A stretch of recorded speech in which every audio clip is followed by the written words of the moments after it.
So this is the first of 10 modules for this course. I'm putting together this course because it's the sort of thing I wish I had had 6 years ago when I was diagnosed with terminal cancer and I knew nothing at all. Well, I knew that cancer was something that happened to other people, particularly people considerably older than me, and I was relatively fit and healthy. So it was just of no interest or concern to me. Little did I know what was going to happen. So this first module is all about getting help. I think that getting help and getting the right kind of help and knowing how to ask for help in ways that gets good results, I think that's a key thing that has got me through the past 6 years, and also got me to this point after 6 years when I realistically had possibly a year to live, or probably less than that, to be honest. So I'm going to talk about the various kinds of help that I've had and the ways that I've managed to engineer that, for want of a better term. One really important thing I want to emphasize is it's really important to do lots of things at once. I think all of us have a natural tendency to do things and wait for the results and then move on to the next thing.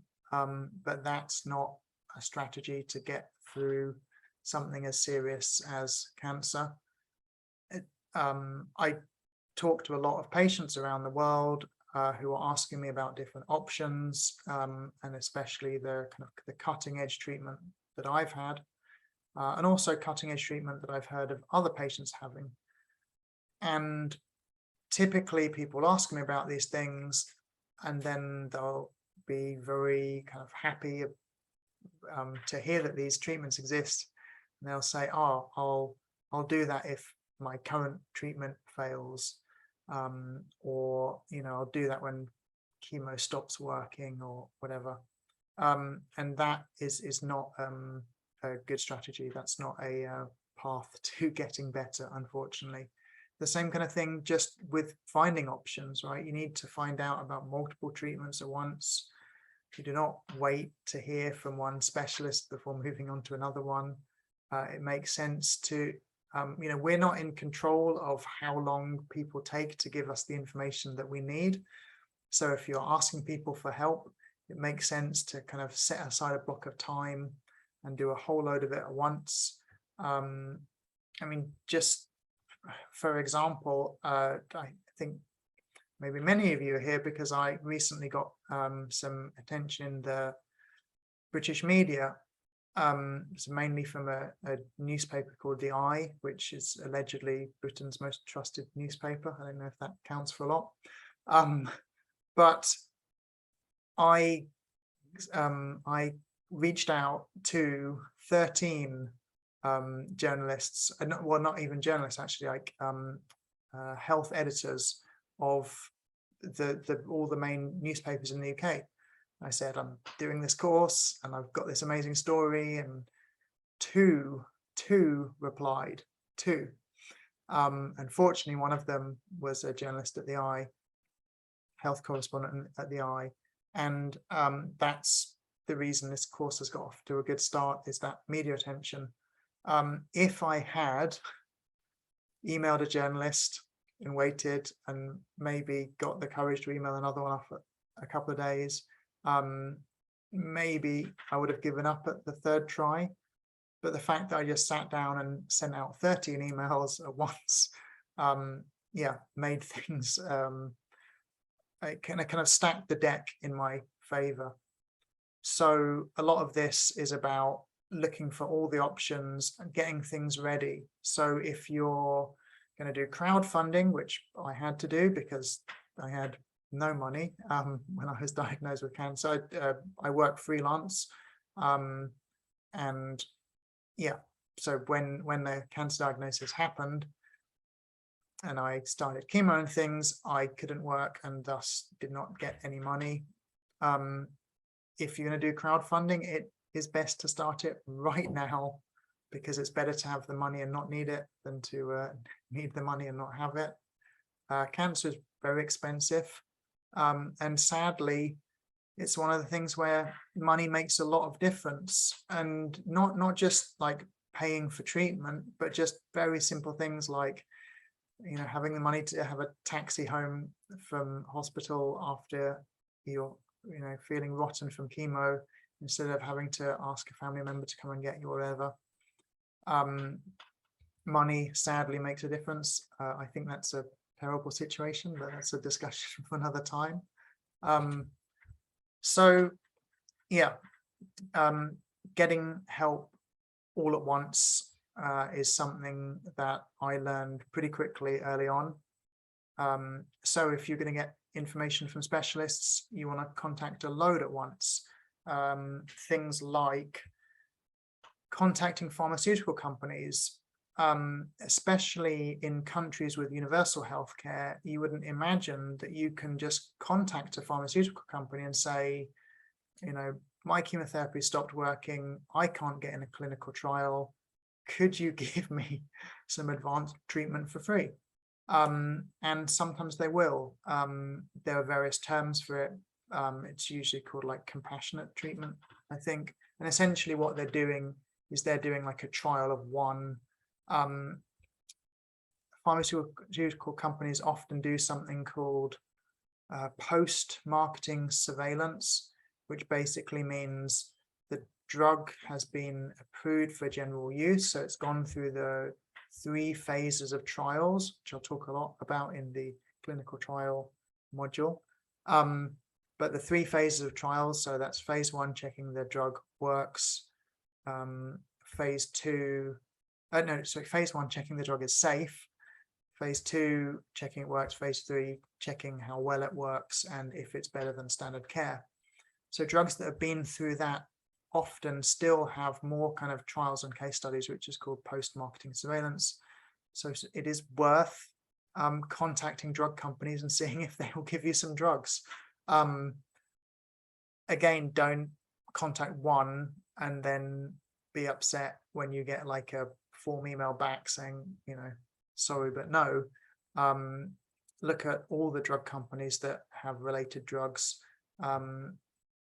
For things like patented drugs, of which of course most cancer drugs are, many of them are now at the end of the patent, or patent as we would say, and that means that there are drugs called biosimilars available, which is a drug that works the same way but it's just changed enough for the other pharmaceutical company not to have to pay the one that invented it. So it's called a biosimilar.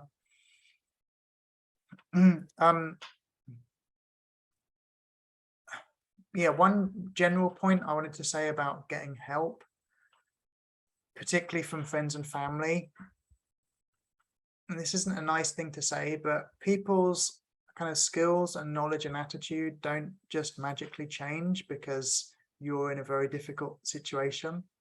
So people who were kind of unreliable before your cancer diagnosis, they're not going to be magically reliable. They're not going to be magically competent and skillful. Obviously there's some bitter stories there I'm not going to share. But yeah, people don't become amazing just because you have a very, very serious disease and need their help. Hopefully you get unsolicited offers of help, and I found the best way to deal with these is ask for something very specific. So when someone says, I'd love to help, let me know what I can do, or I'd love to help, but I'm not sure what I can do. Give them something small and very specific to say, like, I've got chemo next week, it would be lovely if you could come along, or it'd be lovely if you could pick me up afterwards, or I'm feeling really grim at the moment, it would be really handy if you could do some shopping for me. And then you'll very, very quickly see who your friends are. And when you've got like I found early on I had people who were semi-reliable offering help, or kind of wanting to be involved. And I found it's very good to deal with those people as a group. Sure, you're familiar with the 80-20 rule, that 20% of the people get 80% of the results. So dealing with people as groups, I found, was really helpful. I'm going to cover crowdfunding in another module, but a big kind of mental shift for me was when I realized that crowdfunding gives your friends and family a very, very, very straightforward, easy thing to do. And that's very good for you. And I now strongly believe it's good for them, because, people who care about you do want to help out, and they're not sure what to do, and they're not sure about kind of distance, kind of emotional distance. They often don't know what to say when they're with you. So crowdfunding is fantastic, because especially if you don't ask friends and family for donations, which I find incredibly uncomfortable doing, but I just say, well, would you mind telling people about my crowdfunding, or could you share it on Facebook or some other anti-social media or social media? So I found, that's a really good reason to get started with crowdfunding quickly. You're giving people a very practical way to help out.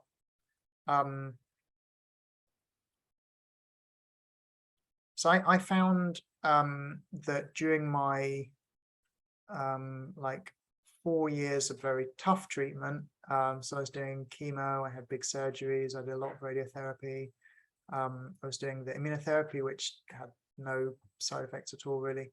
I did something called hyperthermia therapy, which involved heating the tumors to get more chemo drug into them. I found it was really useful and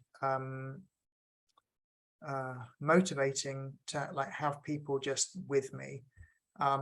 Recently, that wasn't really possible with coronavirus. So, for example, when I did surgery last year in July, I could, here in Tokyo, the hospitals banned all visitors, so family couldn't come and visit, anything like that. But a couple of years before, when I did liver surgery, friends came to visit me, and that was really, really helpful, because I was in quite a bad way after liver surgery. One thing I did for that liver surgery, which I'm really glad, is that when my friends said they'd come and visit, I always said, would you mind bringing a present, not for me, but for the nurses? So I think I was the only patient in the history of that hospital in northern Japan whose friends all came bringing presents for the nurses. So I just got them to bring candy, which they give to the nurses to share out. And that, I think that was much better than them giving me things that I wouldn't want to eat, because I was kind of feeling incredibly bad. But I got the drip in my neck got infected, so I had blood, not blood poisoning, but maybe a very mild form of blood poisoning. So I had like a bacterial infection that was not in a good way. So I wouldn't have wanted boxes of chocolates for my friends, but having presents for the nurses was fantastic. So they're all things like that you can do. Online groups can be very, very supportive and very helpful, or they can be very toxic. And I'm kind of sorry to say that I've heard that many of the ones for women's cancers can be quite unpleasant sometimes. No idea why, but the breast cancer communities tend to be pretty appalling. I don't know why. It's sad. But with online groups, please beware of scammers. And one thing you can do is when you're kind of messaged directly in an online group, always check out the person's profile. One of the things I always look for is, are they part of a pyramid scheme? So apologies to any of you who are part of a pyramid scheme. But for those of you who aren't, do watch out for people in pyramid schemes. So in their profile, it will say things like they are an independent consultant or an independent distributor.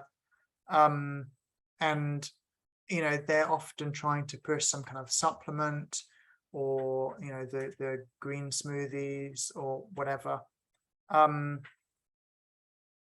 So yeah, look out for that kind of language. So just checking on people's profile.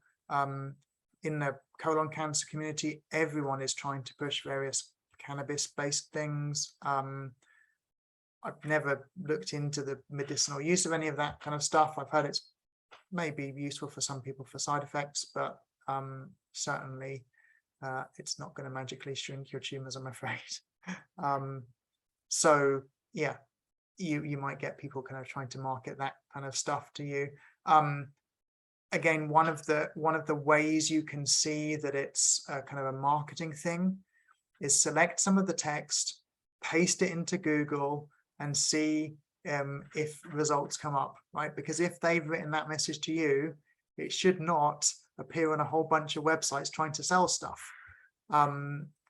So yeah, you can kind of very easily see if things are real or not, or at least you can see if they're fake. Also worth websites like Science-Based Medicine and even Snopes. So Snopes, S-N-O-P-E-S. I'll obviously put all this stuff in the notes for you, so I'll send you a PDF in a few days about that. But Snopes, which is that internet organization that checks kind of myths, they cover a lot of medical stuff. So you can kind of Google, if you Google like alkaline diet or whatever, yeah, you can find out on Snopes about some of that. So if people are kind of pushing that kind of stuff. I also think it's important to watch out for something called toxic positivity. So that's where you kind of say that you're in a bad situation and a bunch of people then kind of message you or reply to your posts and things about how your negative attitude is making everything worse or whatever. I'm a very cynical, negative, skeptical person, as you can probably gather, and my negative attitude has probably increased my survival. Yeah, so yeah, online stuff, I think that some of the groups are really useful. Some of the bigger cancer charities and cancer nonprofits have online groups as well, that are not on Facebook or Twitter or anything, but are actually on their own websites. Those tend to be, I'm not going to say policed, but they're kind of moderated. So they have like staff checking out those things. So those groups can be a bit more useful. So you can just search for your cancer type on Google and search for nonprofit or charity.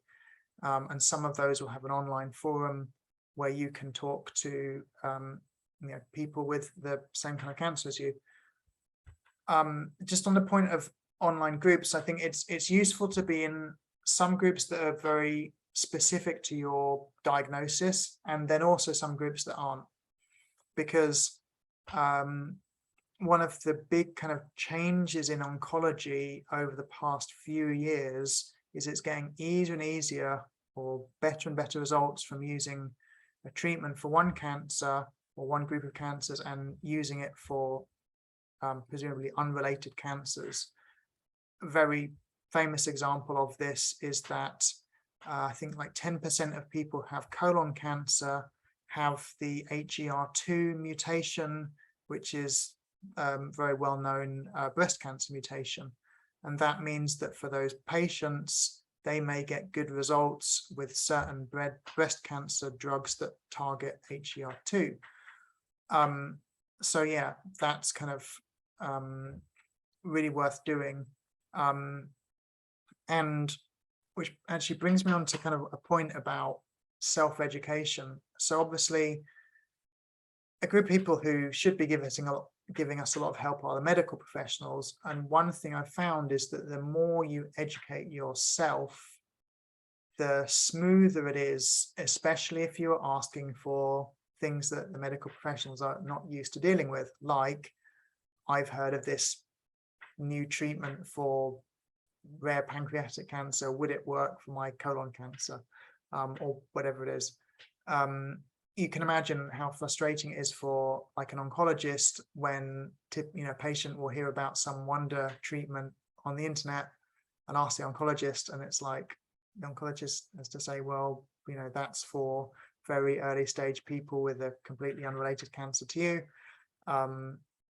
But I found, like, the more you kind of know the details and know the language, and the more accurately you use it, it does wonders for the attitudes of clinical professionals. So when I had a very, very fierce oncologist at a university hospital here in Tokyo, Dr. Ichikawa, and he was involved in inventing one of the chemotherapy protocols here, the IRIS protocol. So a fearsome guy with a big reputation. And when I first went in to meet him and I said I'd read about these treatments or whatever, he was very, very dismissive, and he asked me where I read them, and I said, oh, New England Journal of Medicine, so New England Journal of Oncology, right, which is one of the world's most respected oncology journals. The attitude changed in a split second, right? I wasn't someone reading things on some kind of completely underground odd web forum. I was reading stuff on medical journal websites. So getting the kind of good information is really important. Most of the big cancer nonprofits and cancer charities have some information on their website, some of which is good, some of which is not so good. Macmillan in the UK, so they have loads and loads and loads and loads of guides that you can download for specific cancer types, and also stuff about specific treatments, and also a lot of stuff related to cancer. If you are in the UK, they'll actually send you printed copies. You're not going to be able to see this very well because of the chroma key, but and it might be flipped as well. But this is Understanding Colon Cancer, which is a little book that Macmillan sent me. And you can download the PDF for it. If you're in England, they'll in the UK rather, they'll send it to you for free. And they also have kind of ones like, you're not going to be able to see this, unfortunately. This is called Talking to Children and Teenagers When an Adult Has Cancer. So there's some really good stuff. There are links to Macmillan publications on my website, makecancerhistory.jp, and I will put them in the PDF for you as well. So getting those guides, it's really good to get printed guides and take them to your medical appointments. Again, it changes the attitude of medical professionals. Charities can also give you some help. Some of them can give you financial help. Some of them can give you free advice, not medical advice generally, but free advice, and can point you in the direction of lots of other sources of help, particularly financial help. So if you are receiving state benefits or whatever, and there are issues around that and medical treatment, it's worth talking to some of the cancer charities, seeing if they can help you or if they can introduce someone who can. Macmillan in the UK has a helpline where you get to speak to nurses, and yeah, that got me through a lot of very, very, very tough times. You can call it from anywhere in the world.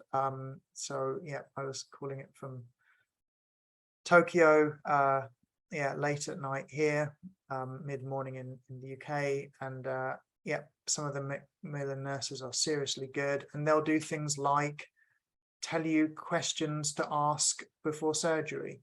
They will, yeah, give you a lot of emotional support and also a lot of practical information as well.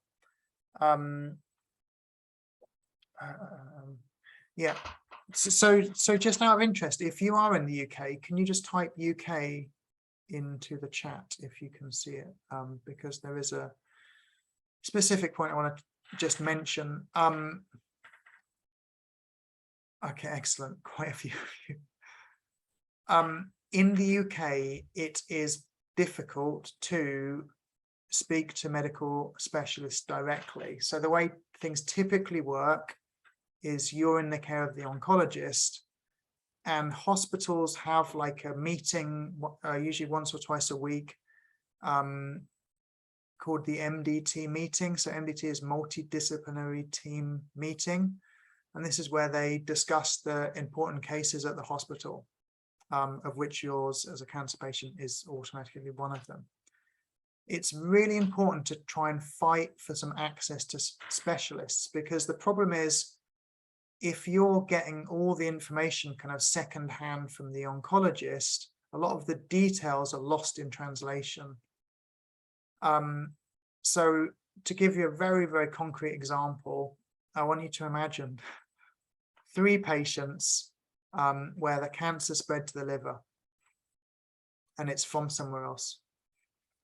And the patient has said to the oncologist, I've heard about radiofrequency ablation, so RFA, as an alternative to surgery and potentially an alternative to chemo.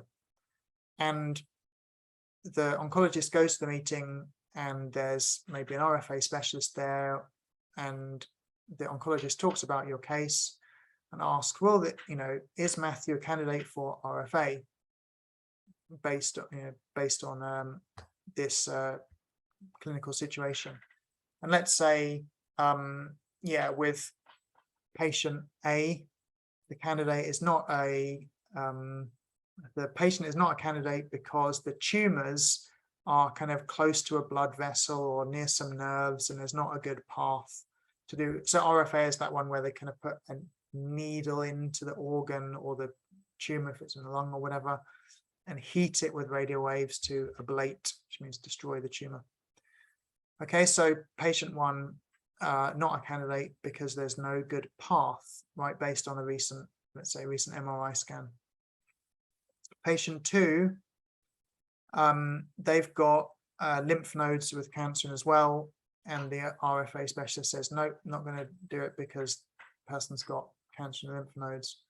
And patient 3, let's say they're rejected because of the size and number of tumors. Now, in all 3 cases, an oncologist might just say, sorry, the RFA specialist said you're not a candidate. And that's a really, really, really big problem, because in the case of someone with lymph node involvement, maybe the lymph nodes could be treated in another way, and the patient wouldn't go back to the trying to get RFA because the patient never heard the problem was lymph node involvement. In the second case, where there's no clear path to get to the tumors, it could be that a different RFA specialist at a different hospital using a different technique could make it work. RFA, there are a bunch of different techniques. There's ultrasound guided, there's scanner guided, there's a 1-step process where they put in a needle, there's a 2-step process where they put in a sleeve and then the needle goes in that. There's a related treatment called MFA, microwave frequency ablation, which is good if the tumor is near like a big blood vessel. MFA is kind of more powerful, so it heats more. If a tumor is next to a big blood vessel, that might not work for RFA because the blood vessel is cooling the area, right? Because there's blood flowing past all the time. And then in the third case, again, like if an RFA specialist says, sorry, we reject the patient because the tumors are too many in the liver and too big. Well, a different RFA specialist may have a very different opinion on that, right? They may say, well, yeah, they're big and you've got a lot of tumors, but we could maybe try 3 sessions of RFA. So in all these three cases, the message gets passed on as, sorry, no RFA. And this could make you give up on what could be a really viable treatment. So that's why it's really important to try and get access to specialists, even if you have to fight. Now, there is a way in the UK that you can get direct access to specialists, and sadly, you pay them, because all kind of senior health NHS people are doing a day or a couple of days a week at the local private hospital as well. So that's a way that you can get instant access. Now, it's heartbreaking. I think that's a terrible situation, but it is the reality. You know, you can wait, you can be on waiting lists for treatment, or you can pay to get it done privately, and it will be the actual same person doing the procedure, getting maybe, very, very comparable level of care, but without the waiting. So I'm going to kind of wrap up now and then take your questions. Oh, yeah, one other point. So I'm going to talk about trials in another module, but access to trials is greatly improved if you get some or all of your treatment at a university hospital. And that's also a good way to like find out about particularly kind of not exactly trials, but like little case studies and things that are going on. And it is really worth just contacting university hospitals as well. Here in Japan, the situation is maybe kind of different. University hospitals here tend to be ultra conservative. They kind of make the treatment guidelines for all the hospitals, and they're kind of strict and conservative, and it's like the small clinics, often where maybe a university professor has left the university and has set up their own clinic, so that they're not dealing with the committees and bureaucracy and stuff. So yeah, I'm gonna stop there and let's have your questions.